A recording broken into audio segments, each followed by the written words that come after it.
Bienvenidos a Saludablemente Podcast.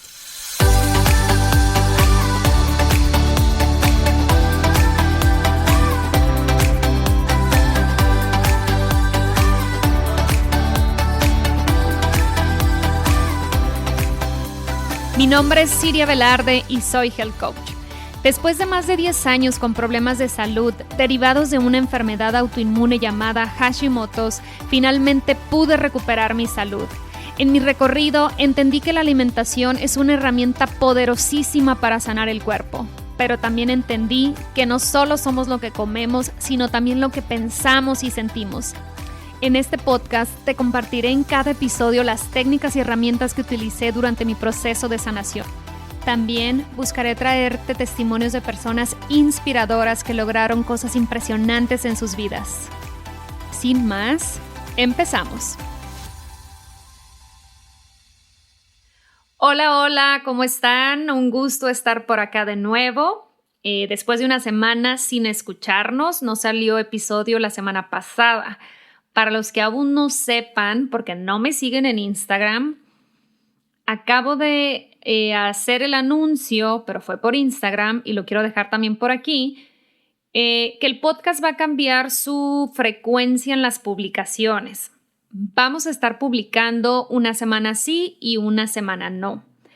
Y este cambio va a ser porque acabo de entrar a estudiar una certificación nueva con toda la intención de traerles el mejor contenido posible, lo más actualizado, también apoyar a mis clientes en consulta. Entonces, esta certificación me va a permitir ayudar más a las personas con enfermedades autoinmunes, que esa es la ruta que yo quiero seguir, es la ruta que más me apasiona porque es un tema personal para mí. Entonces, esta certificación me va a permitir ir más a fondo, hacer diagnósticos más profundos, tener acceso a herramientas que ahorita no tengo acceso porque no tengo esa capacitación. Entonces, creo que es por una buena causa, vale mucho la pena. Me encanta estar en el micrófono, me encanta, siento que estoy platicando con cada uno, con cada una, y que los veo a los ojos cuando estoy en el podcast. Pero voy a tener que ajustar mis horarios, organizarme mejor, porque ya de por sí traía la agenda bastante llena, pues ya con este cambio, con esta adición más bien, pues se me llena aún más. Entonces, creo que el primer espacio que hice fue precisamente ese. Y pues bueno, parece que es nada más pararte frente al micrófono cuando vas a hacer un podcast. Y yo era de las que creía eso al principio, pensé que era mucho más sencillo. La realidad es que involucra muchas cosas, desde contactar a las personas a entrevistar, preparar la entrevista, grabar, la edición, que esa afortunadamente yo no la hago, me están apoyando a hacerla, publicar, involucra varias cositas. Entonces, para no estresarme y para no sacar episodios solo por llenar la semana o apurada, no, creo que hay demasiado ruido afuera como para meterle más. Entonces, cada episodio va a salir catorcenal, pero va a ser planeado, pensado, estudiado, ya sea que involucre invitados o sean episodios donde yo esté sola hablándoles de un tema en particular. Me encantaría escuchar sus opiniones, sus inquietudes sobre los temas que les gustaría que estuviera compartiendo cuando estoy yo sola. ¿Cómo ven? ¿Qué temas quieren escuchar más en el podcast? Me encantaría que me dejaran un mensaje directo en mi Instagram y si puede ser de voz mejor, porque igual y si salen preguntas que sean material para el podcast, pues de ahí la subo y subo su pregunta al episodio del podcast. En Instagram me encuentran como @SiriaHealthCoach, así que si ya me siguen, mándenme un mensaje. Si no me sigues, pues ve a seguirme a Instagram, que es donde más comparto y es donde más interacción tengo. Y ahora les quiero presentar a mi invitada. Su nombre es Diana Águila. Ella es licenciada en psicología por la UNAM. Tiene un diplomado en terapia familiar y de pareja, tiene una maestría en terapia racional emotivo-conductual, está certificada en el nivel primary por el Albert Ellis Institute de Nueva York. Tiene un diplomado como entrenadora de mindfulness, es fundadora y directora de la clínica Bienestando, que es una clínica de psicología con varios profesionales, y es especialista en ansiedad y terapia de pareja. En esta ocasión, yo invité a Diana para que nos hablara de la ansiedad, que es un tema súper común hoy en día, pero además es un tema muy común para personas que padecen enfermedades autoinmunes y sobre todo problemas de tiroides. Mucho antes de que una persona sepa que tiene un desorden tiroideo, en muchas ocasiones se presenta la ansiedad.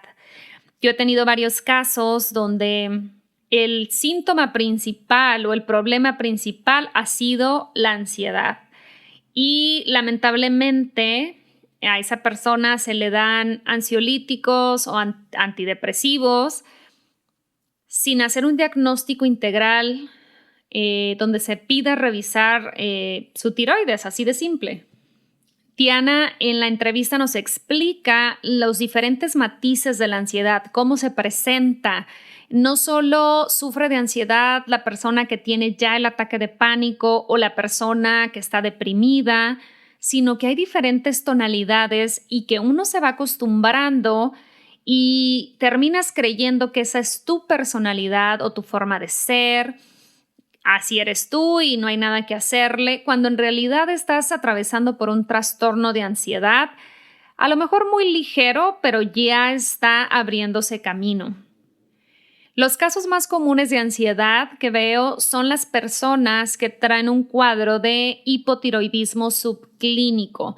Son mujeres que pueden presentar ansiedad o depresión o las dos, muchísimo antes de que lleguen a un diagnóstico. Y yo siempre digo que un hipotiroidismo subclínico ya nos da la idea de que algo no está funcionando bien en el cuerpo y que hay muchas cosas por hacer antes. Si bien es cierto, no siempre el suplementar con hormona tiroidea es la respuesta en un caso de hipotiroidismo subclínico, yo en algunos casos considero que sí es importante. Y apenas alguien que lo ha padecido puede tener a lo mejor este enfoque porque sabes lo inhabilitante que puede ser un problema tiroideo. Yo consideraba que este tema tenía que abordarlo en el podcast porque va muy ligado con la tiroides, con el funcionamiento de la tiroides, con la autoinmunidad. Al final de cuentas, todo está conectado en el cuerpo. Así que la mejor persona para hablarnos de ansiedad es precisamente Diana, además de que se ha especializado en el tema. Ella ha tenido una experiencia personal con hipotiroidismo autoinmune, conocido como Hashimoto's. De hecho, Diana y yo nos conocimos en un grupo que yo lancé hace como 3 años para precisamente reparar hipotiroidismo. Y ella, sin conocerme, me dio la confianza para entrar a ese grupo y aprender cómo recuperar su salud. De hecho, el reto, así lo nombré, recupera tu salud. Y bueno, lo dejé porque después me ocupé, emprendí un negocio de comida saludable y la verdad es que el tiempo no me daba para hacer otro grupo, pero no descarto armar uno nuevo más adelante. La ventaja de estos grupos es que el alcance es mucho mayor. En lugar de estar dando la consulta a una sola persona y ayudar a una sola persona, podría estar ayudando al mismo tiempo, en el mismo tiempo, a 20, 30, 40 o más mujeres que necesitan de esta información también. Así que, pues bueno, se queda ahí en mis cosas por hacer o más bien por retomar. Ya les avisaré cuando esto sea posible, cuando me siente a revisar la información, a actualizarlo, porque de 3 años para acá, pues conozco más, he estudiado más y tengo información más nueva para poder apoyarlas. Así que bueno, ya les avisaré. Y pues bueno, creo que esta ha sido la introducción más larga de todo el podcast. No los quiero entretener más. Los dejo con la entrevista con la psicóloga Diana Águila.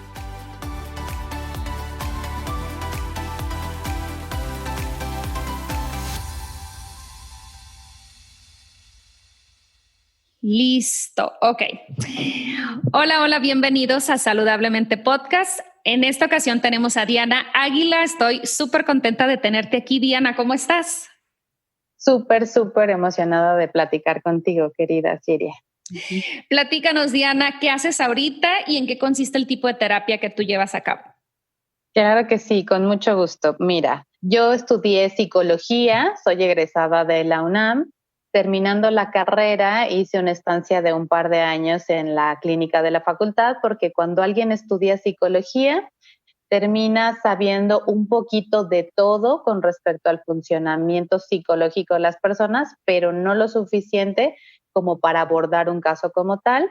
Uno tiene que especializarse en psicología clínica para que tenga tal entrenamiento. Yo hice ese entrenamiento en la clínica de la facultad, me especialicé en terapia cognitivo-conductual y de ahí abrí mi consulta privada. Toda la vida me he dedicado a la consulta privada, es lo que más me apasiona.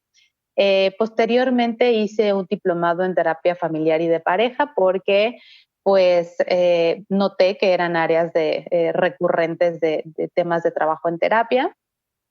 Posteriormente hice la maestría en terapia racional emotivo-conductual y me certifiqué por el Albert Ellis Institute de Nueva York en ese modelo terapéutico.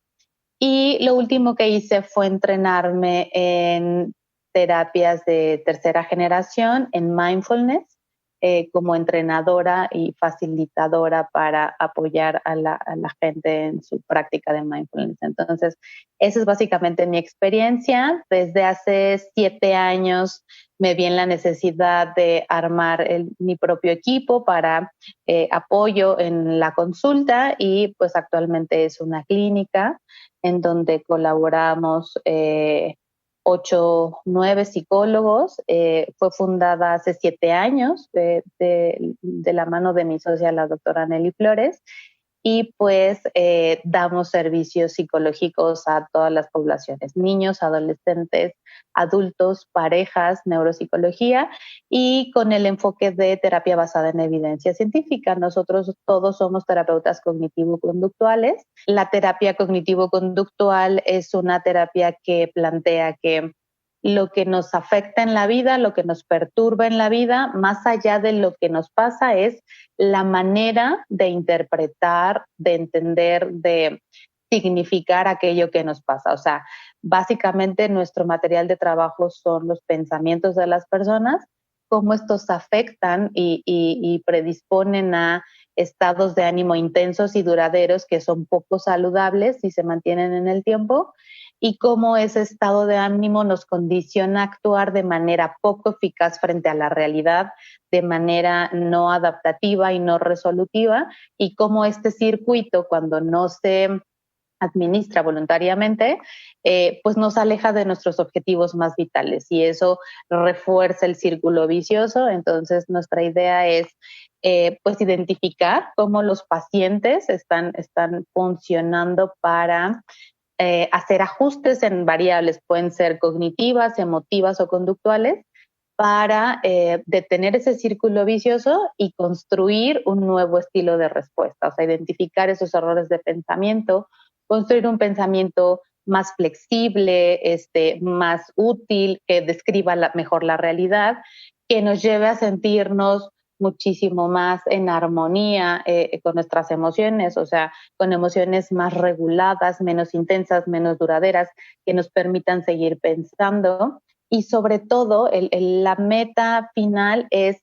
actuar a favor de tus objetivos. O sea, cuando tú alineas tu manera de pensar, de sentir y de hacer, y hay esta armonía y esta congruencia, todo tu sistema se alinea con tus objetivos, con esa vida valiosa que todos queremos y que depende muchísimo de cómo vas a administrar estas 3 variables de tu vida, ¿no? Entonces, eso es básicamente lo que hacemos. Contamos con varias especialidades, neuropsicología, un área de adicciones, pareja.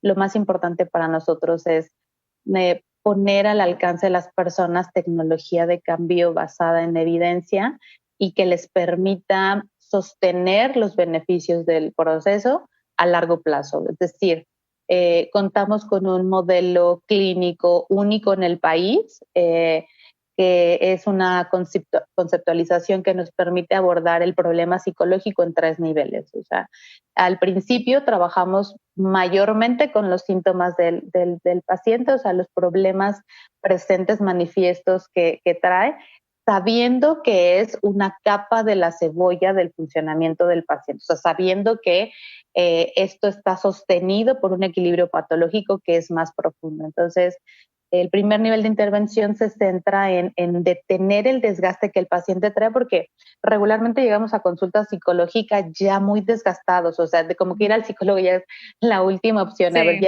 yo ya recorrí un montón de lugares y ya va a ver, si esto no funciona, ya no sé qué piensa hacer la gente. Entonces, ya trae o historias fuertes de ansiedad o de depresión, o incluso otro tipo de problemas más complicados, como sería el tema de los trastornos de personalidad. Entonces, nos concentramos en detener la sintomatología y empezar a identificar las variables que hay que ajustar para que el paciente aprenda a regularlas, aprenda a pensar mejor, aprenda a sentirse mejor y sobre todo amplíe su repertorio conductual para actuar de manera más eficaz, o sea, conductas útiles que sí le permitan resolver los temas que está enfrentando, la complejidad de la vida cotidiana.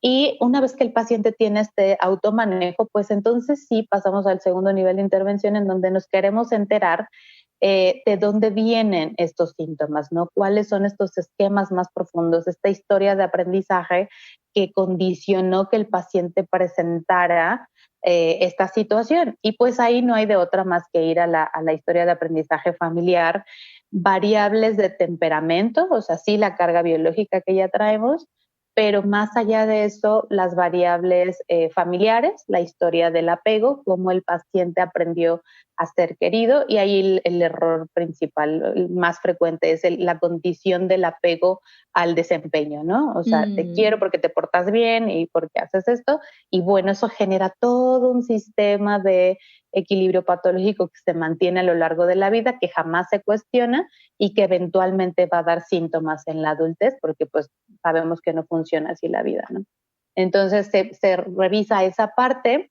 Este sistema, el problema que tiene es que nos plantea fallas en la manera en la que está construido mi autoconcepto. O sea, mi autoconcepto se construye a partir de la visión que los papás me dicen de mí mismo. Entonces yo no lo cuestiono. En ese momento pequeñito, de menos de 3 años, yo no tengo la capacidad de ver, ay, no, mi papá lo dijo porque estaba enojado. No, o sea, es como, lo dijo y así es, y jamás lo cuestiono. Y este sistema se refuerza, se refuerza, se refuerza hasta que eventualmente te hace cortocircuito con alguna situación vital, y es ahí donde viene la crisis emocional que te obliga a hacer cambios. Esa es la ventaja. O sea, las emociones son señales de que necesitamos hacer ajustes en ciertos esquemas, ciertas ideas, creencias que traemos. Entonces, el segundo nivel se concentraría en todas estas estrategias que hemos construido de manera completamente involuntaria, inconsciente, o sea, no es algo que hayamos elegido y que nos condicionan a, pues sí, a estrategias que en su momento funcionaron, pero que ahorita en la actualidad ya no. O sea, es como querer resolver ahorita a los 40 años con las herramientas que tenías a los 7 y con la idea y con la visión que tenías. Entonces, es ahí donde viene la disonancia, donde está el conflicto, que hay que actualizar esa visión de uno mismo, o sea, el autoconcepto, la autoeficacia, o sea, autoconcepto entendido como qué es lo que pienso de mí, autoeficacia entendida como qué tanto confío en mí, autoestima como qué tanto me aprecio, me refuerzo, y autoimagen, o sea, cuál es esa idea física que tengo de mí, qué tanto estoy en paz con esa parte.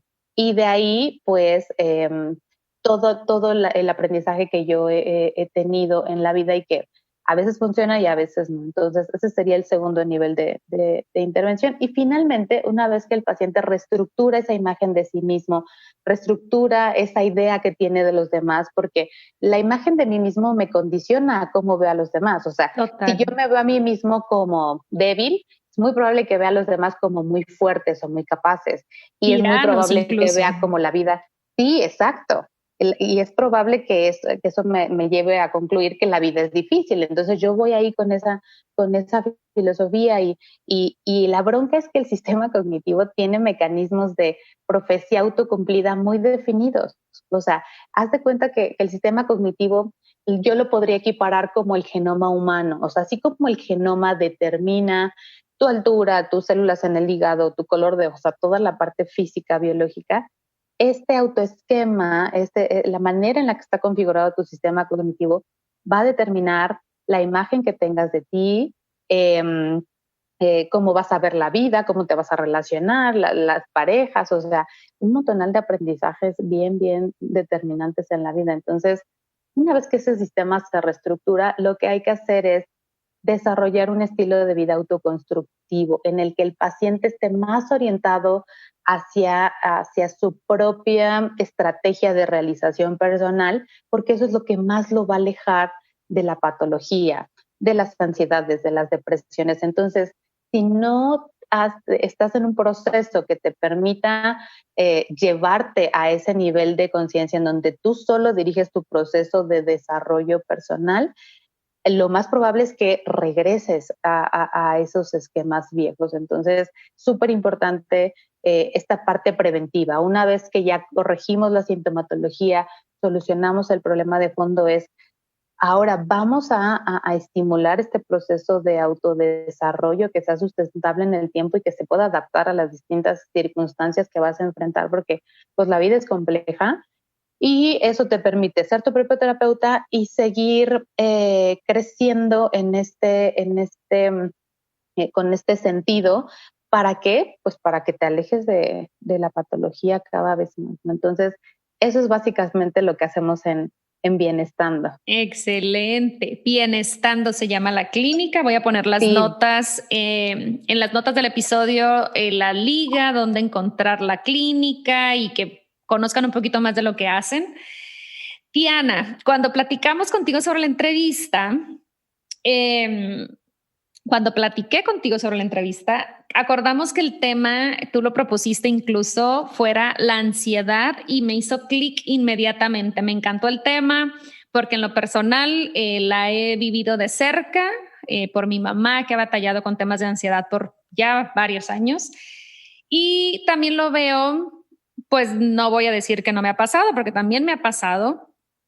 Y se presenta mucho en casos de Hashimoto's, que es el tema que yo veo en consulta, es el tema que yo he experimentado en carne propia y es el tema que mi mamá también trae. Entonces, ¿qué te parece si lo orientamos en ese tema? Pero un poquito antes que nos expliques las diferentes tonalidades de la ansiedad, porque a veces creemos que únicamente cuando ya traes el ataque de pánico a tope, cuando ya te quieres quitar la vida, cuando ya son casos muy extremos, hay que buscar ayuda. Pero leyendo un poquito antes de la entrevista, pues me di cuenta que pues hay muchas tonalidades y que hay maneras de detectar comportamientos ansiosos antes de que representen un problema mayor. Platícanos un poquito de estas estaciones de la ansiedad. Sí, claro que sí. Mira, pues justo yo me he especializado en el tema de la ansiedad, un poco también por razones personales. Y de hecho, justo, o sea, te comparto la anécdota que yo me incliné por la terapia cognitivo-conductual por el impacto que yo noté cuando estudiaba psicología. Eh, Tuve la oportunidad de tener un excelente maestro, un pionero de la psicología basada en evidencia en México, el doctor Sánchez Sosa, y en una clase de psicología clínica él mencionaba un protocolo de intervención con respecto a temas de ansiedad y a mí me hizo todo el sentido del mundo. Dije, claro, o sea, esta es la ansiedad que yo he vivido, me hizo sentido y o sea, me suena perfecto esta manera de abordarlo. Y de ahí fue que me incliné más hacia la psicología clínica porque yo entré con la idea de estudiar más la parte neuropsicológica. Entonces, afortunadamente tuve esa experiencia. Y el punto de la ansiedad es que es un sistema súper complejo y súper normalizado. Vivimos en una sociedad completamente ansiosa, donde valoramos muchísimo lo rápido, el multitasking, el andar como muy ocupado, muy saturado, sin saber que en muchos casos esas son condiciones predisponentes para la patología ansiosa. Entonces, me gustaría, empezar el tema introduciéndolo como, ¿qué es la ansiedad? La ansiedad, como cualquier sistema emocional, es un sistema de respuesta. Las emociones, justo esa es la función que tienen, o sea, las emociones es la herramienta que la madre naturaleza nos puso como parte del reino animal, que a veces se nos olvida, para adaptarnos. Las emociones son una estrategia evolutiva de adaptación, o sea, es, oye, tú necesitas comer, pues enójate y ataca. Oye, tú necesitas ponerte a salvo, pues que te entre el miedo y ponte a correr, ¿no? Ponte a salvo. Entonces, esas estrategias evolutivas nosotros como humanos las conservamos, ¿no? Porque es muy reciente que tenemos la vida social y cultural que tenemos, o sea, no hace mucho estábamos en cavernas y necesitábamos igual estrategias de supervivencia, ¿no? El punto de las emociones ahorita es que se han culturalizado, o sea, que no tenemos los niveles de estrés que tienen el resto de miembros del reino animal, evidentemente. Sin embargo, empezamos a construir amenazas psicológicas, ¿no? Entonces, la emoción es ese sistema de respuesta que nos va a permitir identificar cuáles son las amenazas a las cuales yo me estoy enfrentando de manera psicológica. Ahorita la amenaza no es de chin que voy a comer, chin me voy a quedar sin manada, chin no voy a sobrevivir a la noche, chin el clima. No, ya tenemos una cultura que tiene eso mayormente resuelto, pero las amenazas son: me van a querer, me van a aprobar, qué van a decir de mí, cómo me van a evaluar, y eso empieza a amenazarnos. Entonces, la ansiedad es ese sistema de respuesta que empieza con cuando yo detecto un estímulo como amenazante para mi integridad psicológica. El siguiente punto de la ansiedad es la interpretación que yo hago de ese estímulo, ¿ok? Puede que el estímulo sea una mirada. Yo vi que el jefe me vio de cierta manera y en automático mi cabeza llega a conclusiones. Seguro me va a correr. Esa parte del sistema de respuesta es el componente cognitivo de la ansiedad.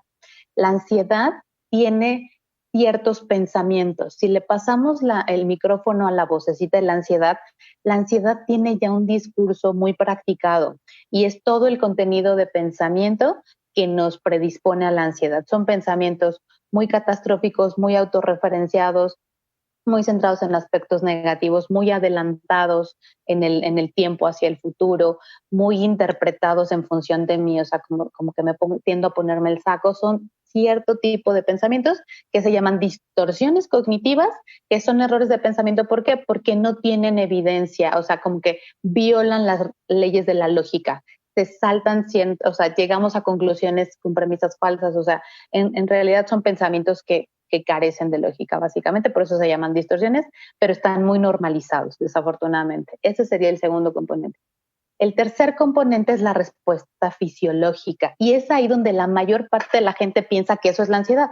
Ansiedad es sentir el nerviosito, el hoyito en la panza y el corazoncito apretado. No, ese es un componente de la ansiedad, pero no es la ansiedad. En esa parte fisiológica, la ansiedad es uno de los problemas emocionales con más desgaste, que más desgaste representa para el cuerpo. O sea, se altera toda la respuesta simpática, más bien la respuesta simpática se activa demasiado con los temas de ansiedad, que es desde tensión, visión borrosa, tensión en la mandíbula, la respiración se acelera, el estómago se contrae, los músculos se tensan, o sea, hasta temas gastrointestinales, ¿no? O sea, sí es un desgaste tremendo para el cuerpo. O sea, el cuerpo está perfectamente diseñado para tener esta respuesta alguna vez en la vida frente a alguna situación muy puntual. Pero cuando estás sometiendo al cuerpo a esta respuesta, me está evaluando, ¿qué va a pasar? ¿Qué va a decir? Y llega un momento en que el cuerpo truena, o sea, no hay cuerpo que aguante, y es justo ahí donde vienen los temas de enfermedades físicas, ¿no? O sea, crónicos, temas crónicos de salud, o temas emocionales, o sea, ya un franco ataque de pánico o temas que ponen en riesgo el bienestar emocional. Entonces, ese sería el tercer componente. El siguiente componente es la conducta. Regularmente, cuando tenemos esta respuesta ansiosa, nuestra tendencia es hacer algo. Desafortunadamente, cuando tenemos problemas de ansiedad y no estamos en vigilancia psicológica, lo que hacemos es querer resolver el malestar, así, y hacer algo que me quite esta sensación, ¿no? Pero no resolvemos lo que nos está llevando a ese malestar, o sea, no actuamos con respecto al problema en sí, sino con respecto a la emoción. Entonces, ahí hay todo un repertorio de conductas ansiosas que el común denominador es la evitación.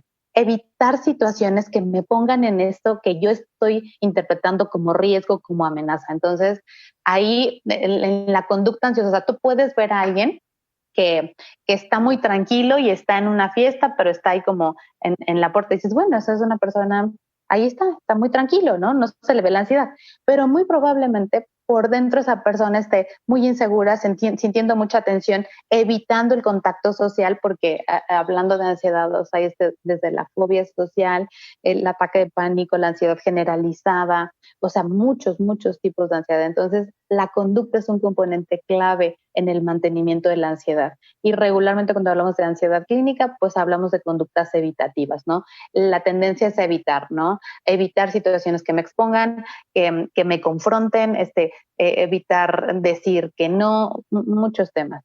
Y la última parte del circuito de la ansiedad es las consecuencias que este sistema tiene en mí. Regularmente la ansiedad me deja con esta sensación de chin, es que yo no puedo, es que a mí no me sale, es que yo no me puedo adaptar, o sea, y todo una conclusión disfuncional que refuerza el sistema, ¿no? Entonces, hoy sabemos que hay variables biológicas que condicionan más esta vulnerabilidad. O sea, hoy sabemos que hay una parte física, algo que se llama sistema nervioso ansioso, que son sistemas más eléctricos, más sensibles, con mayores dificultades para recuperarse y que nos predisponen a este tema. Las otras variables predisponentes, pues es historia de aprendizaje, o sea, vivir en un ambiente poco estable, poco estructurado, en donde cualquier cosa puede pasar en cualquier momento, que no me dé esta sensación de seguridad, regularmente ambientes familiares o con problemas de violencia o de discusiones o alcoholismo o problemas económicos fuertes, o sea, esa falta de estructura condiciona muchísimo el tema de ansiedad. Y hoy sabemos otra variable biológica súper importante, pues es el eje intestino-cerebro. O sea, cuando no hay equilibrio en tus bichitos en el sistema digestivo, vas a tener mayor predisposición a desarrollar temas de ansiedad. O sea, eso hoy ya lo sabemos, ¿no?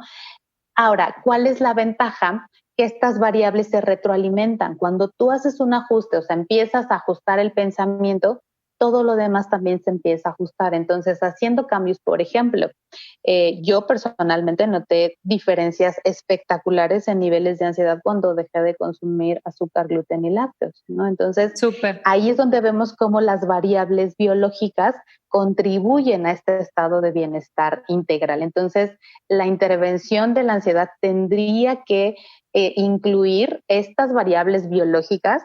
Por ejemplo, son cerebros que necesitan regularmente más horas de sueño para recuperarse. Entonces, es cuidar estas variables biológicas, sueño, actividad física, alimentación, para que esa parte biológica esté considerada y aparte complementar con la parte psicológica, o sea, el manejo de tus pensamientos, darte espacios de relajación porque tu cuerpo va a requerir más mantenimiento que el resto de cuerpos que no tienen problemas de ansiedad y desarrollar un repertorio que te ayude a enfrentar un montonal de cosas y complejidades que por la ansiedad tiendes a evitar. Entonces, sí es una intervención completa. Mi sugerencia ahora es que sea integral. O sea, justo yo al principio por mi formación me concentraba exclusivamente en el tema pensamiento, emoción, conducta. A partir de la experiencia personal que tuve, y gracias a ti, ahí sí tengo que mencionarlo, que sí me cambió la vida Ay, qué conocerte y linda. entender el fondo de mi tema de Hashimoto, mi vida es otra. Entonces, a partir de ahí, pues yo sí estoy empezando a incluir en mis intervenciones este enfoque integral donde se cuide pues la parte intestinal, la parte de, o sea, los neurotransmisores, no solamente digamos que son una cosa que pasa ahí en etéreo, no, los neurotransmisores se pueden generar a través de hábitos pero también a través de un adecuado balance físico. O sea, nuevamente, si tu microbiota no está en equilibrio, vas a tener desbalance en neurotransmisores. Entonces, habría que tener apoyo en ese sentido. O sea, entonces es súper importante que la intervención sea integral en ese sentido. ¿Sale? Totalmente de acuerdo, Diana. Qué bueno que lo comentas porque fíjate, tú eres psicólogo y te enfocabas en la parte clínica y yo al revés, me faltaba ese complemento que ahorita antes de la entrevista lo comentábamos y que me dejaste pensando mucho, porque yo lo enfocaba mucho más en la parte física, en la parte de la alimentación, nutrición, porque así como tú ves cambios en tus pacientes a nivel psicológico o gracias a la terapia psicológica, yo vi unos cambios tremendos, pero cuando la gente hacía cambios en la alimentación, y creo que ahí las dos estamos aprendiendo a complementarlo, ¿no? Ahorita yo, alguien que me llega a consulta y que puedo detectar que trae temas de ansiedad, porque en caso de Hashimoto's, mínimo el 50% de las personas ansiosas, el origen viene de un desequilibrio en la tiroides y 90% de esos casos son Hashimoto's. Incluso, fíjate, hay mujeres que me han llegado a la consulta con un hipotiroidismo subclínico. La mayoría de los médicos dicen, bueno, es subclínico, no pasa nada, no te puedo dar medicamento para la tiroides porque pues es subclínico, está todavía dentro del rango, ¿no? Pero yo lo que observo en esos casos en particular, que los síntomas físicos de un hipotiroidismo full, completo, son muy evidentes en ese tipo de pacientes o clientas, pues no presentan todos los síntomas. No es como que, es que se me cae el cabello, es que todos los síntomas que ya hemos platicado del hipotiroidismo. Pero el tema principal en esas mujeres es la ansiedad. Depresión y ansiedad son terribles en esos casos y es por lo que terminan yendo al doctor, porque, oye, ¿qué me está pasando? ¿No? Salen con un diagnóstico de hipotiroidismo subclínico, lamentablemente salen con un diagnóstico pero sin nada por hacer, porque Ese fue mi caso. Tal cual, sí. hipotiroidismo subclínico y ahí no hay nada más que hacer, hasta que afortunadamente te conocí. No, pues mira, que afortunadamente también te conocí y seguimos en contacto y estamos ahorita platicando. Ahora yo aprendo de ti a nivel psicológico y sí, o sea, ese es un tema terrible en los diagnósticos o en los malos diagnósticos, pero este tema de ansiedad en un hipotiroidismo subclínico se pueden hacer muchas cosas en terapia, sin duda, pero también haciendo cambios, como fue tu caso, que por ejemplo, dejaste gluten, lácteos y azúcares y fue un cambio total, ¿no? Entonces, para las mujeres que nos escuchan, que batallan con problemas de ansiedad, que ya lo tienen identificado, que a lo mejor, y fíjate, es mucho más fácil tener un diagnóstico de ansiedad y que te den un ansiolítico a que te den un diagnóstico de hipotiroidismo. Y es impresionante la relación que hay con temas de ansiedad y un desajuste, un desorden tiroideo. Entonces, si alguien que está escuchando presenta ansiedad, yo recomendaría, pues sí, terapia, pero sí también explorar el tema tiroideo, hacerse un perfil, y si el diagnóstico es un hipotiroidismo subclínico, seguir buscando hasta dar con mejores técnicas, ¿no? Y herramientas para sobrellevar estos temas principalmente. Exactamente, híjole, es que tocas un tema crucial, Siria, porque justo yo lo puedo ver desde mi experiencia personal y experiencia de otros casos. O sea, desafortunadamente la medicina tradicional, bueno, en ese sentido yo puedo decir que a mí me falló en la parte de, pues es subclínico, hay que esperar casi a que tu tiroides se descomponga para darte la hormona y asunto acabado. Pero sí, justo toda la sintomatología que hay alrededor, pues es incapacitante. O sea, no, es súper importante tener, si ya estás padeciendo síntomas, saber que algo está pasando, no te resignes, y eso yo lo tengo mucho de ti. O sea, no te resignes a vivir con síntomas. O sea, el síntoma es una señal de que algo está pasando, de que hay un desequilibrio que atender. Entonces, no te resignes a estar con síntomas, busca otro tipo de opiniones. Y en este caso, mi sugerencia es, la ansiedad no se cura con un ansiolítico. O sea, la ansiedad no te da porque a tu cuerpo le haga falta un ansiolítico. la ansiedad es un síntoma de que hay un desbalance físico y psicológico, ¿no? Entonces, mi sugerencia es tener una intervención, o sea, sí revisar físicamente cómo estás, o sea, nutrientes, vitaminas, minerales, revisar tu alimentación, llevar un estilo de vida, pues lo que yo entiendo como más humano, menos o sea, menos comida procesada, más actividades al aire libre, privilegiar tus horas de descanso, o sea, ese estilo de vida donde tu bienestar sea el centro de estos hábitos, ¿no? Y por otro lado, con el tema emocional, indagar sobre todo con la parte normalizada de la ansiedad. Te comentaba ahorita que vivimos en una sociedad que refuerza mucho la ansiedad. O sea, tú ves a alguien apresurado, acelerado, que nunca tiene tiempo para nada y dices, órale, qué persona tan importante, tan exitosa, qué bien le va en la vida, ¿no? No, para nada. O sea, es una persona con muchas exigencias, muy probablemente enferma, que no disfruta, o sea, entonces necesitamos resignificar la idea de éxito, o sea, que éxito tenga que ver más con bienestar, con disfrute, con tranquilidad, que con tensión y que me brinque el ojo. En mi experiencia clínica, mi especialidad es ansiedad, ¿no? O sea, me encanta trabajar con personas con esta situación porque aparte de que empatizo muchísimo, eh, pues es a donde la vida me ha llevado, donde tengo más experiencia. Entonces, es súper común que llegan como con niveles de tensión espectaculares, les brinca el ojo, no ven a su familia, no tienen hobbies, les preguntas, ¿cómo estás? Bien, muy bien, la verdad es que bastante bien. Ok, pues ¿qué es bienestar para ti? O sea, si vivir con tensión y con gastritis y colitis y dolores de cabeza y migrañas e insomnio es estar bien,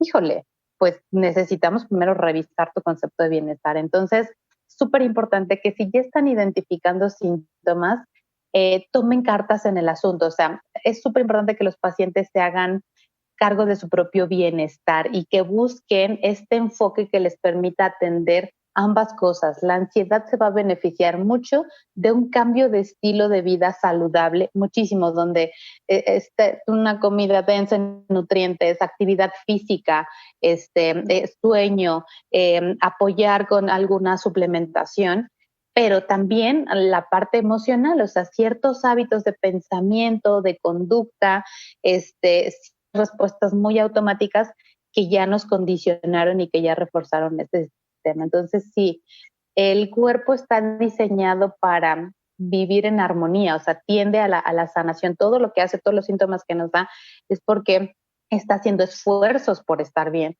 Entonces, si lo apoyamos con una intervención integral, híjole, pues los resultados son evidentes Sí. y la vida es otra, o sea, la experiencia vital es otra. Sí, creo que es el combo perfecto, ¿no, Diana? Ahora lo veo yo también, te digo, su momento, y creo que nada es casualidad, las dos nos encontramos, nos hacía falta esta partecita a la una y a la otra, ¿no? A mí, yo me enfocaba simplemente en lo físico y tú te enfocabas en la terapia, y ahorita yo estoy concluyendo, ok, sí es importantísima la información que le das a tu cuerpo a través de la alimentación, suplementación, hábitos de sueño, como dices, el sueño es crítico en casos de recuperación tanto de Hashimoto's como de otros padecimientos como la ansiedad. Pero también creo que veríamos muchos mejores resultados y mucho más rápido si hacemos este combo, ¿no? Terapia más apoyar al cuerpo con la parte biológica, química, de lo que no está en balance. Creo que sería una terapia, pues ahora sí, integral, que te ayudará a salir de esa situación mucho, mucho más rápido. Ahorita que estabas mencionando, cuando evitas cosas, yo me puedo identificar que yo evitaba muchos eventos sociales, me retraía desde la adolescencia, porque yo ahora concluyo que desde la adolescencia yo empecé a presentar síntomas muy ligeros, pero ya eran síntomas de Hashimoto's. Entonces, hasta el día de hoy, Diana, yo no soy la persona más social del mundo. Hay situaciones sociales que me cohíben, cuando se trata de conocer gente nueva, a veces me causa ansiedad, esa incomodadcita que a lo mejor no es el ataque de pánico, pero ya identifico que es un poco de ansiedad por este ciclo de pensamiento que yo traigo muy reforzado, que ahorita, y ahí es donde no sé si se está volviendo muy repetitivo, pero me causa tanto asombro a mí ahora el entender finalmente que cuando refuerzas un patrón de pensamiento y de conducta, se vuelve tu personalidad, entre comillas, que te la crees que eso eres y vives con eso, o sea, vives conforme a ese pensamiento. Y romperlo no está tan fácil. Entonces, entender que ahí es el beneficio de la terapia, ¿no? Es donde viene de si yo no sé pensar de forma diferente, y creo que lo he mencionado ya en otros episodios, si yo no sé pensar de forma diferente, si mi cerebro no sabe cómo salir de ese ciclo, pues ahí me la puedo pasar toda la vida creyendo pues que así soy y que esa es mi personalidad cuando no es cierto. Y para mí esa ha sido la revelación más grande del último año en relación a la terapia, así que muchas gracias por confirmármelo hace rato. Y bueno, Diana, ahorita que mencionabas sobre el tema digestivo y de los ansiolíticos y de esta falta de neurotransmisores, me gustaría salir de dudas porque ahí sí, la verdad, no sé. ¿Ustedes recomiendan en la terapia algún tipo de ansiolítico, algún tipo de suplemento, algo para apoyar al paciente a lo mejor por un tiempo corto o no? ¿Es pura terapia? ¿Cómo funciona esto cuando ves a alguien con muchísima ansiedad? Claro, mira, sí, con mucho gusto revisamos el tema del ansiolítico, pero creo que es súper importante rescatar esta parte que dices del cambio de pensamiento, porque es lo de hoy, así de, claro, cambia tu pensamiento, hay que decirlo distinto y ya como que eso tuviera magia y eso cambiara. No funciona así. Qué O sea, bueno el que lo aclaras. pensamiento es una configuración a nivel programación. Haz de cuenta, así como las computadoras tienen cierto programa que nos arroja los resultados de la pantalla, el pensamiento es una configuración que va a determinar un montonal de respuestas. Entonces, la tecnología de cambio de pensamiento implica niveles. Tenemos un nivel automático de pensamiento, tenemos un nivel filosófico de pensamiento y tenemos un nivel valorativo del pensamiento. Haz de cuenta que el pensamiento fuera un iceberg y lo que alcanzamos a ver al principio, o sea, todo esto que tú notas de, híjole, no es que no puedo, es que me da ansiedad, es el nivel de un iceberg regular, lo que alcanzamos es a ver el agua. Entonces, esa parte automática del pensamiento es nuestra puerta de entrada para hacer el cambio. Y ahí lo que hacemos es identificar patrones de pensamiento que escapan a las leyes de la lógica. Por ejemplo, el pensamiento de, no voy a la reunión porque ¿qué van a decir de mí? Ese pensamiento se llama interpretación del pensamiento, porque yo asumo que estoy leyendo los pensamientos de las demás personas, o sea, yo sé lo que están pensando. Y hasta donde yo sé, nadie tenemos esa posibilidad de ver lo que pasa en las cabecitas de las demás personas. ¿Cómo sabes que está pensando eso? ¿Qué evidencia tienes para afirmar que está pensando eso, no? ¿Cuánto te cuesta y cuánto te beneficia pensar así? Si alguien te dijera, o sea, si alguien que quieres mucho te dijera que está pensando eso, tú le dirías, ay, sí, perfecto, súper bien pensado, sigue pensando así. Estoy segura de que no. Entonces, ese tipo de cuestionamientos nos permiten llegar a maneras alternativas de ver las cosas. Entonces, cuando hablamos de cambio en pensamiento, no es, este pensamiento sustitúyelo por esto y ya vas a estar bien. No funciona así, es identificar los pensamientos distorsionados que tienes, detenerlos en el momento en el que están ocurriendo, implementar toda una serie de técnicas de debate que te permitan llegar a una nueva conclusión y esa nueva conclusión tiene que hacerte sentido de decir, pues sí, tienes razón, la verdad es que no sé lo que esté pensando, espero que no esté mal, pero eso no depende de mí.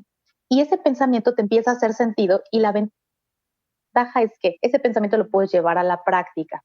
Entonces, cada vez que venga el otro, te acuerdas de este alternativo, lo llevas a la práctica y a través de tu actuación empiezas a construir un nuevo sistema de respuesta. O sea, la idea es que la conducta, cuando pones en la práctica este nuevo pensamiento alternativo, es distinta. Te aleja de la conducta evitativa de mejor no voy, porque ¿qué van a decir? Entonces, bueno, no sé qué vaya a pensar, voy a ir y a ver qué pasa. Entonces empiezas a poner a prueba esos pensamientos ilógicos, irracionales, distorsionados y te das cuenta que no tienen tanto sentido. Es ahí donde sí se produce el cambio de pensamiento y eventualmente este pensamiento que estaba tan fuerte, dejas de usarlo, que ya no aparece, jamás se borra, siempre se queda ahí latente. Es un riesgo que se queda latente, pero ya utilizas el nuevo sistema de respuesta. Eso con la parte automática. Con la parte de creencias es un poco más complicado porque ahí ya intervienen como ciertos valores que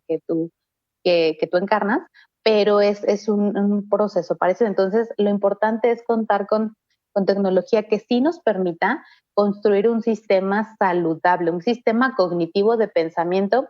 ¿Qué es lo que determina que sea saludable?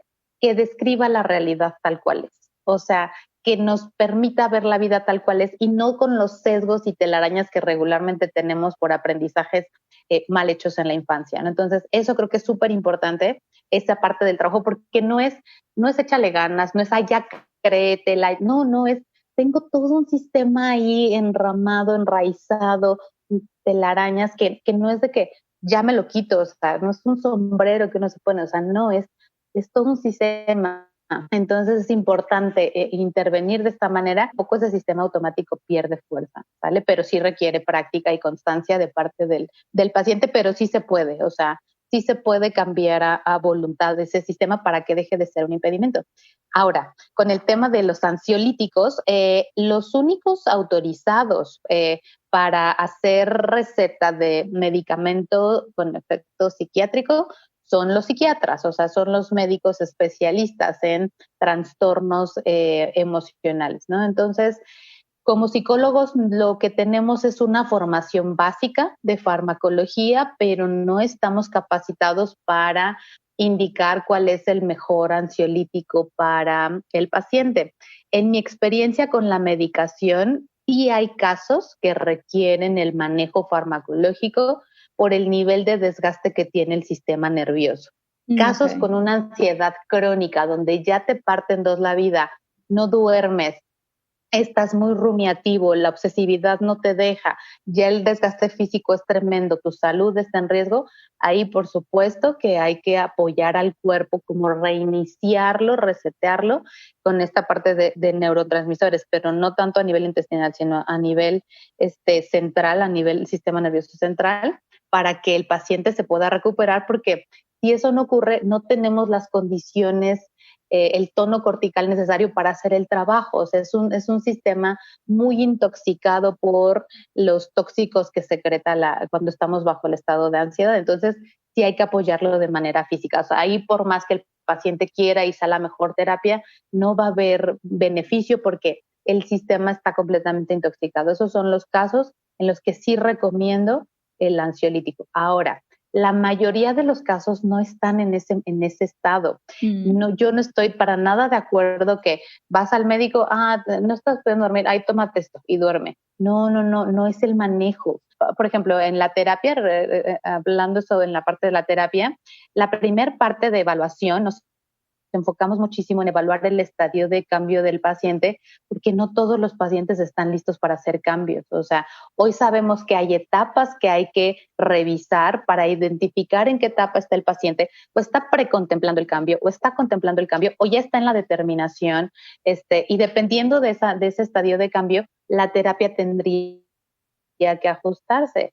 Pero es súper importante que cuando llevas al paciente al estado de determinación, donde ya vamos a poner manos a la obra y hacer cambios, el paciente lo primero que tiene que saber es el precio del bienestar. Es decir, ok, tu vida está así, le hiciste así, así, así, es el precio del bienestar. Para estar así como te gustaría, hay que hacer tal, tal y tal. Y es ahí donde entra el programa de tratamiento. O sea, en Bienestando tenemos toda esta fase de evaluación que nos permite entender en qué punto está el paciente y diagnóstico. Y justo ponemos esto sobre la mesa, así de, esta es la bronca y esto es lo que nosotros proponemos para resolver. Súper importante que cualquier especialista de salud psicológica, de salud mental, les dé el diagnóstico y el programa de tratamiento, porque uno no va a poner sus emociones, su bienestar psicológico en manos de alguien que no tiene un diagnóstico y no tiene un plan de tratamiento. Entonces, súper importante que como pacientes estemos informados de qué van a hacer con nosotros,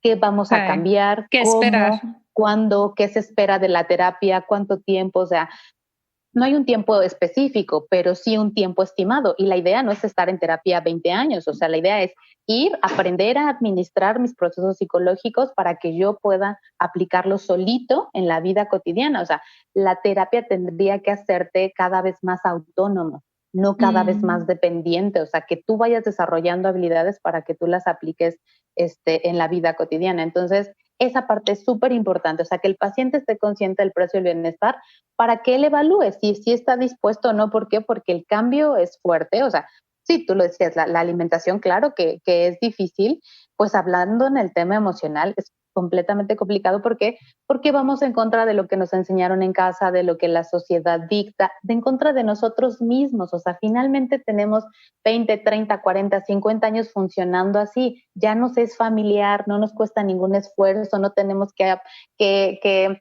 obligarnos, no, ya nos sale natural. El punto es, sí se puede cambiar, podemos darle la vuelta a ese estilo de funcionamiento, pero implica trabajo y esfuerzo. Ahora, el punto es que ese proceso se vea con entusiasmo, que digas, sí, sí le entro, veo el beneficio, sí, solamente tengo una vida para pasarla mejor y quiero invertirle y quiero sacar el mejor provecho. Ah, bueno, cuando tienes esa actitud, y eso es parte de la motivación que tiene que hacer tu terapeuta, bueno, un equipo, ambos, ¿para qué? Para que el proceso tenga éxito, ¿no? Entonces, sí, aguas. O sea, con respecto al apoyo al tema de la ansiedad, siempre hay que apoyar al paciente dependiendo de los recursos que tenga. O sea, si el paciente está tan falto de recursos que está muy tronado, claro que hay que apoyar con el ansiolítico, pero justo evaluar.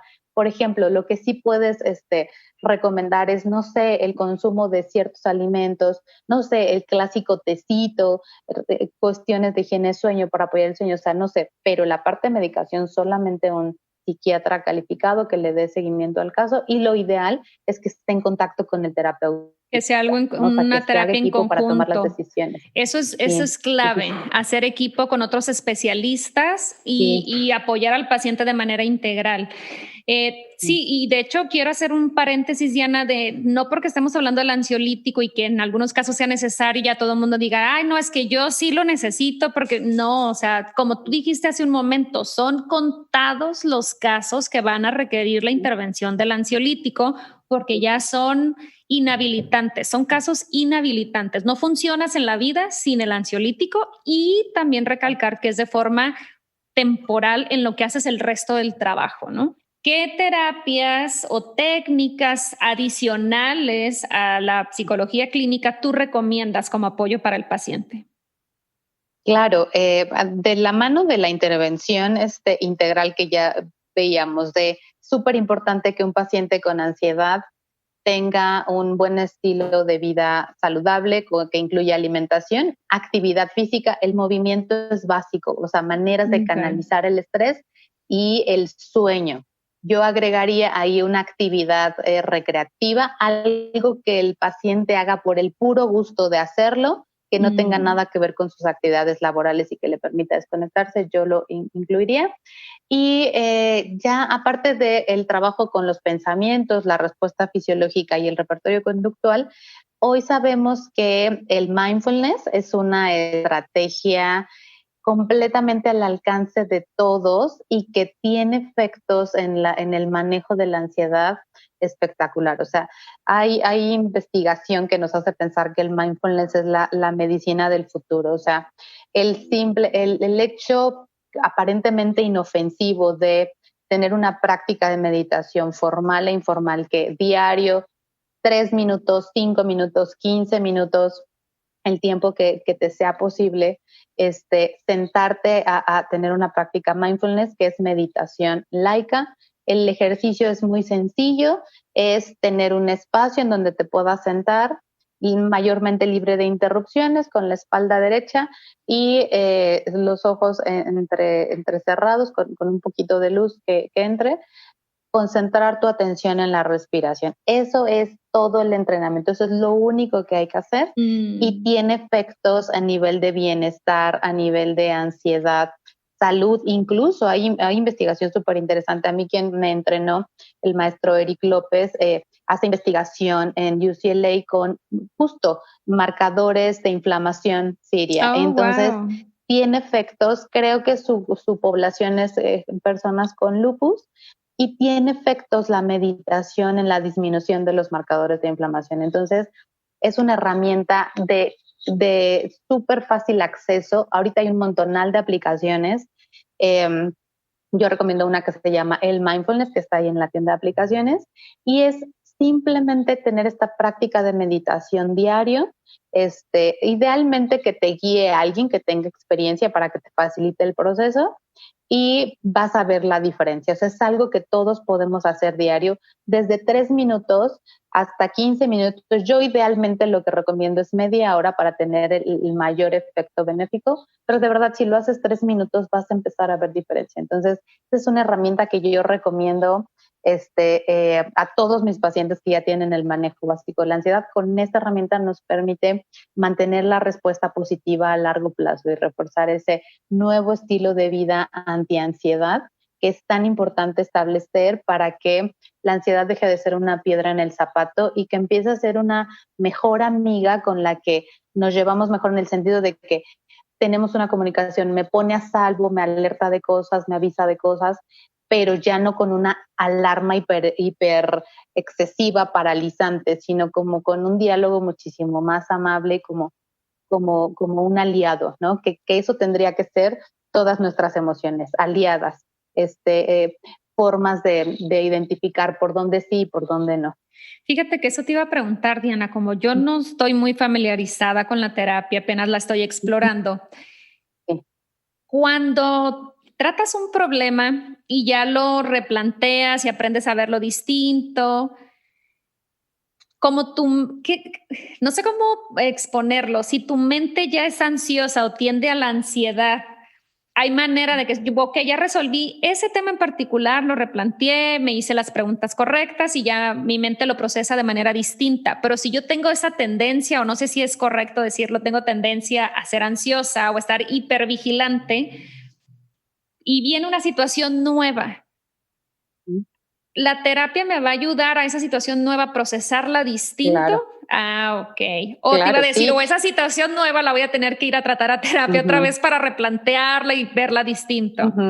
No, no, no. De hecho, la intervención, la idea es que tú te vuelvas experto en tu propia ansiedad, así el nivel de expertise que tiene el clínico sobre ti, o sea, esa información diagnóstica, que tú igual la tengas igual de entendida, y vas a ser capaz de manejar la mayoría de eventos, pero esa vulnerabilidad biológica, la ansiedad, ya no se va a quitar.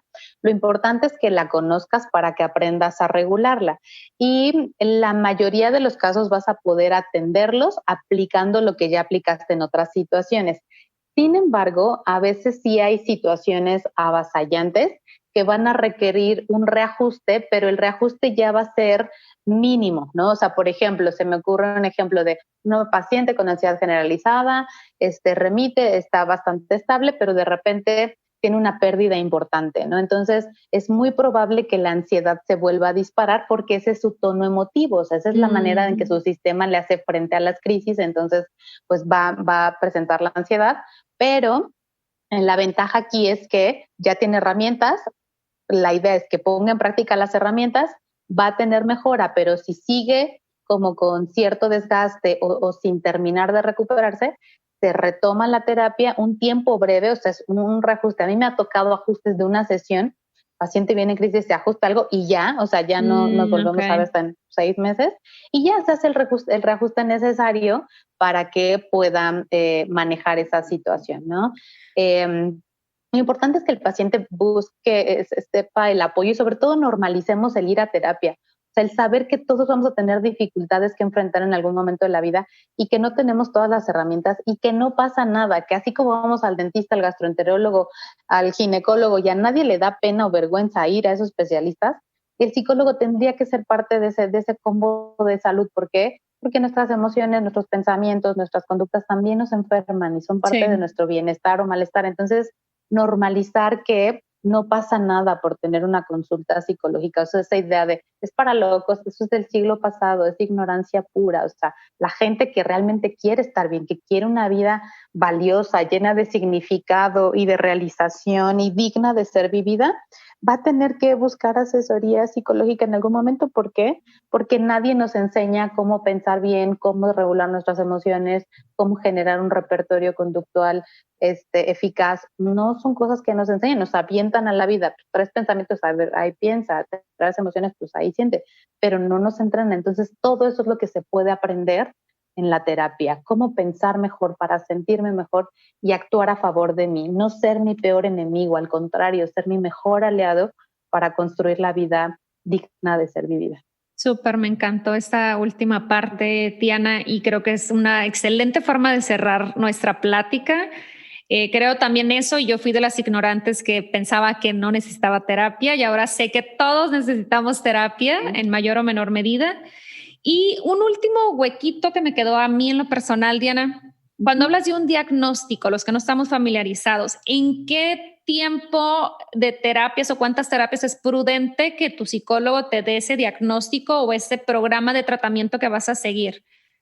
Claro, el diagnóstico depende de la complejidad del problema. Por ejemplo, si hay un paciente que trae comorbilidad física y trae tratamiento psiquiátrico o temas neurológicos, el diagnóstico va a tomar más tiempo, pero yo pensaría que una buena evaluación no tendría por qué ser más allá de 4 sesiones, ¿no? Ok, O sea, ok. en 4 sesiones de 50 minutos, que vas una vez a la semana a la terapia, podrías tener una idea bastante clara para pedirle a tu terapeuta, oye, ¿cuál es mi diagnóstico? Ok. Y el plan de tratamiento. De verdad, pacientes, pidan su diagnóstico y pidan su plan de tratamiento. El psicólogo tiene la responsabilidad de transmitirles qué es lo que está notando, qué es lo que está viendo, en qué se va a concentrar, y de acuerdo a los objetivos que trae el paciente, es súper importante que lleguen con objetivos a la terapia, que el paciente sepa, a mí no me funciona esto, no me gusta esto, quiero cambiar esto, y que se complemente con la visión del terapeuta, porque sí, el paciente trae una visión y el terapeuta tiene otra, la idea es que se complementen para que hagan equipo juntos y ese plan de tratamiento fluya. El plan de tratamiento debe de incluir las inquietudes del paciente y los hallazgos que el terapeuta hace en la evaluación del principio, evaluación inicial.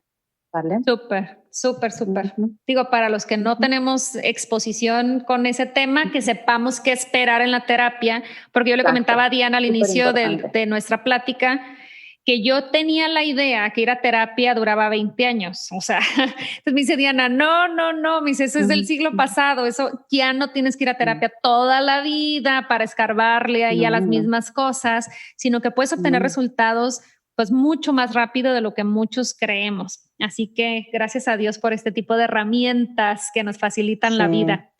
Pues bueno, Diana, sé que tienes cosas que hacer. Por mi parte, la podemos dejar hasta aquí. No sé si tú quieres agregar algo más y sí que nos dejes tus redes de contacto, no sé, sitio web, correo electrónico, dónde te podemos localizar y cómo acceder a las terapias que ofrece la clínica. Ay, muchísimas gracias, querida. Sí, la verdad es que sí, yo creo que nos podríamos seguir aquí Sí. toda la mañana, pero hay cosas que hacer, asuntos que atender, entonces ya será en otra ocasión. Qué Esperemos que gusto, qué sí. charla tan rica. Creo que las dos podríamos seguir, estoy segura. Sí, sí, sí, sí. Pero bueno, mira, nosotros nos pueden encontrar en las redes sociales como Bienestando Clínica Psicológica. Estamos en Facebook, estamos en Instagram, Twitter, YouTube. Nuestra página web es bienestando.com.mx y a mí me encuentran en redes sociales como psicóloga Diana Águila, igual en Facebook e en Instagram. Mi recomendación es no se resignen a sufrir. No venimos esta vida a sufrir. La vida es una experiencia enriquecedora de gozo y disfrute si así nos la planteamos, no porque sea lo único, sino porque también es importante buscar esa parte hedonista.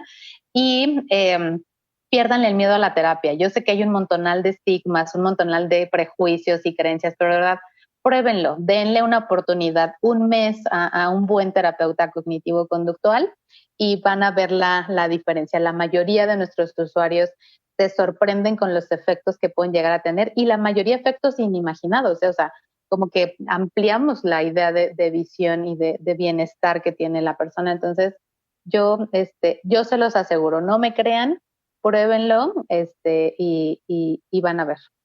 Me encanta eso de no me crean, pruébenlo. Definitivamente no hay Sí, nada como exacto. probarlo en uno mismo. contacto. ¿Vale? Va, pues muchísimas gracias, Diana, me encantó tenerte y sí, yo me podría quedar todo el día y quisiera así como que abusar y tener mi propia terapia, pero no, ya nos tenemos que despedir. Ya platicaremos en otra ocasión y espero que en el podcast no sea la última vez que nos compartas porque siempre estás estudiando, compartes mucho y eres una persona súper preparada y por eso era importante para mí que estuvieras en el podcast. Así que mil gracias por compartir, por tu tiempo y pues bueno, te dejo trabajar ahora sí. Un abrazote. ¿Qué tal? ¿Qué les pareció el episodio con Diana? Espero que hayamos aprendido más cosas sobre la ansiedad, que nos hayamos quitado mitos sobre la terapia psicológica. Por ejemplo, en mi caso, se me aclaró una gran, pues no duda, pero era un mito, una idea que yo tenía de que la terapia psicológica no tenía fin y que te podías pasar 20 años en el sillón platicando con el psicólogo.